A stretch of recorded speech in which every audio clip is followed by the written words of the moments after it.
Assalamualaikum warahmatullahi wabarakatuh. Shalom, Om Swastiastu, Namo Buddhaya, salam kebajikan, salam sejahtera untuk kita semua. Perkenalkan, nama saya Raira Putri Syeni.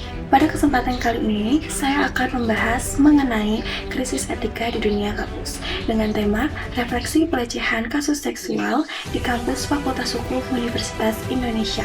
Dalam pembahasan kali ini, saya akan membahas bagaimana kasus tersebut bisa terjadi, faktor yang menyebabkan budaya pelecehan sering dinormalisasi, dan pentingnya membangun lingkungan kampus yang aman dan beretika. Belakangan ini media sosial dihebohkan dengan kasus pelecehan seksual verbal yang terjadi di lingkungan Fakultas Hukum UI. Kasus tersebut viral setelah percakapan grup mahasiswa yang tersebar dan memicu kemarahan publik. Hal ini menunjukkan bahwa pelecehan seksual tidak selalu terjadi secara fisik, tetapi bisa jadi berupa candaan, berupa kata-kata, bahkan media digital. Jujur, waktu pertama saya mendengar kasus ini, saya cukup kaget, karena biasanya kita menganggap kampus itu sebagai tempat yang aman, tempat orang-orang berpendidikan, belajar tentang moral, etika, dan masa depan. Tapi ternyata bahkan di lingkungan pendidikan tinggi pun pelecehan seksual bisa saja terjadi. Menurut berbagai laporan, sejumlah siswa yang terlibat dalam kasus tersebut sudah mendapatkan sanksi dari pihak kampus. Ini membuktikan bahwa pelecehan verbal maupun digital bukan sekedar candaan biasa, tetapi termasuk tindakan yang melanggar etika dan berdampak buruk bagi korban.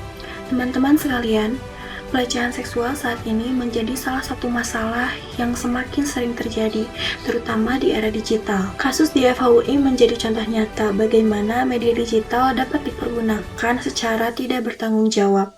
Percakapan yang tersebar di media sosial menunjukkan adanya objektifikasi terhadap perempuan dan candaan yang merendahkan martabat seseorang. Yang lebih memprihatinkan, masih banyak orang yang menganggap candaan tersebut hanyalah candaan biasa. Padahal bagi korban, candaan seperti itu dapat menimbulkan rasa malu, rasa tidak nyaman, bahkan trauma psikologis. Luka akibat kata-kata seringkali tidak terlihat, tetapi dampaknya bisa berlangsung lama.